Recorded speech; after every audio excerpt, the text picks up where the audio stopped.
Niyozi bo'lsinlar. Dedam niyozi qo'yaman. Iltimos.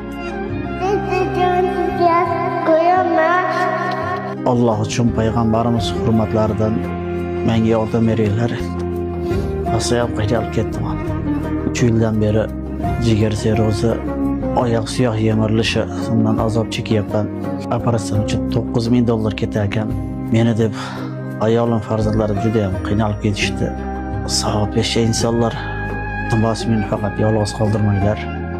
Asayam qiynalib ketdik. Amin ey Allohim. Allohim o'zing ko'rib bilib turibsan holatimni. Ehson qilganlarni o'zing jannat bilan siylagin. Topqinlarga baraka bergin. Menga bir bersa Allohim ularga men qilib bergin. Allohumma salli va sallim va barik alayhi